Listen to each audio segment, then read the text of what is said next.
Okay, let's carry on with our drafted wheel by adding a bit more structure to it. Now currently, it's a very thin wall structure and it has an open back.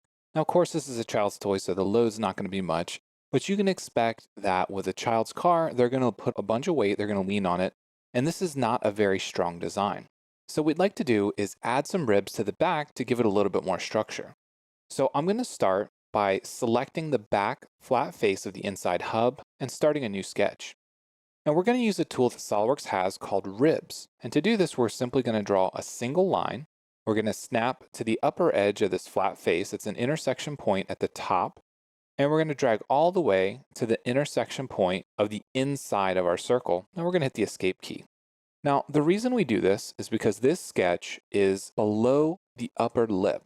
So that means that the end point here is actually inside of the material right now. Because we do have draft, we're actually sitting inside of the wall, and that's perfect for what we want to do. We don't have to worry about having to extend anything. So we can exit the sketch, and the tool we want to use is under Insert, Features, and we're going to select Rib. Now, when we use the rib feature, there are two main options we need to be concerned with, and that's the extrusion direction. Now, currently, it's assuming that we want to extrude this up and down, and this is not the best option for us. We need to change the extrusion direction to be normal to our sketch, and it's going to take this and it's going to extend it out, in this case, in two directions on both sides, and take it all the way down to the base. But we need to adjust our thickness value. We're going to highlight the 0.1 default value, hit the equal key, link it to our global variable for ribs. Now once we say OK, you can see the preview on the screen changes. We also need to make sure that we add draft. So we're going to turn draft on, and again, we're going to select equal, and we're going to use the global variable for draft. Now this might present a small problem, but we're going to go ahead and work with it, and then we'll come back and make some changes. So let's say OK, and take a look at the results. So we've added a nice rib from the back side. Let's go ahead and view this from the back. And you can see at the top, it has the 60% thickness of our wall that we set up here. So it's 0.018. But as it extends down to the part, it gets wider and wider. Now, if we actually look at a section view of this, let's go ahead and look at a section view from the top and drag this up. As we take a look at this, it gets pretty thick here at the base. And this is actually a thicker section than we want to deal with.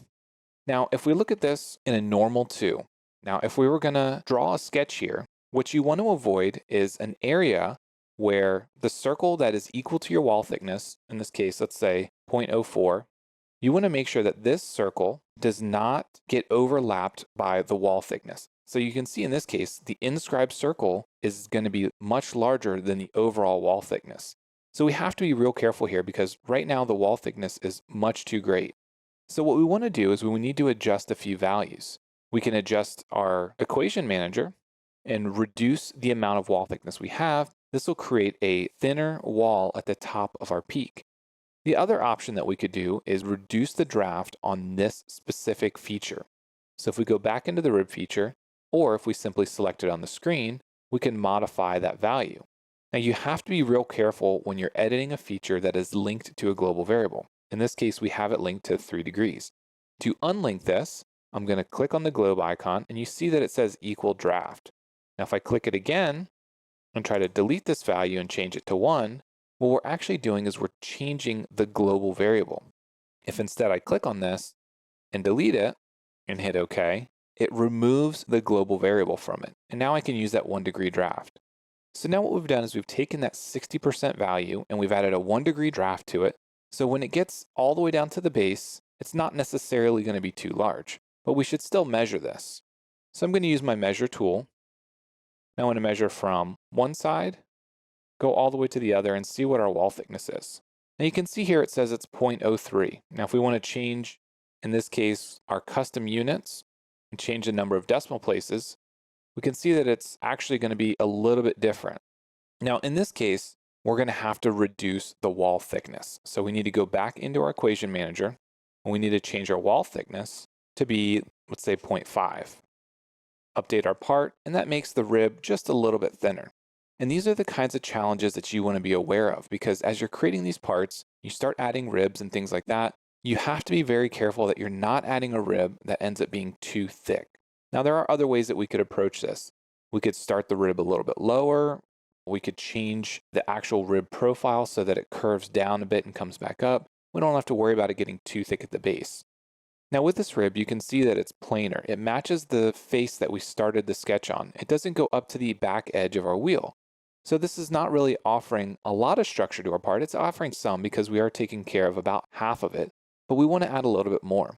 Now we can do this with either a fillet or a chamfer. We can just take this edge and we can add a small fillet to it, and that fillet will still maintain the draft.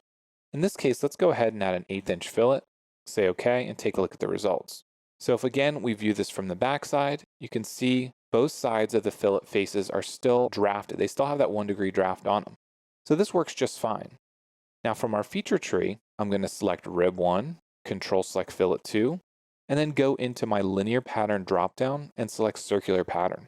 So you'll notice when we come in here that features and faces is already selected, rib 1 and fillet 2 are selected. I now simply need to go back up to the pattern axis for my parameters, select a round edge, and pattern it. In this case, we're going to use 360 degrees, 6 instances, and equal spacing. Now I will note that if geometry pattern is turned on, you'll often get a warning message because of the way that this feature intersects our part. We simply need to turn geometry pattern off, say okay, and now we have a pattern rib feature in the back of our part. So far we've added a few things, and this is a fairly simple part, but it has all the basic principles that we need in order to create our molded parts. We have draft on the outside and the inside, so we can have a very simple mold, an upper and a lower portion of the mold. Now, if we have to make changes to this, we have several different ways that we can do it. We can modify the features. Anything that's linked to an actual parameter, we can go back and modify our equation manager and modify those global variables so that we have the available options that we need. At this point, I'm going to go ahead and select Save As, and I'm going to call this Drafted Wheel 2. So that way we still have the original before we added the ribs, and now we have a Drafted Wheel 2 option dealing with the changes that we added. And that way you can go back and forth to either one.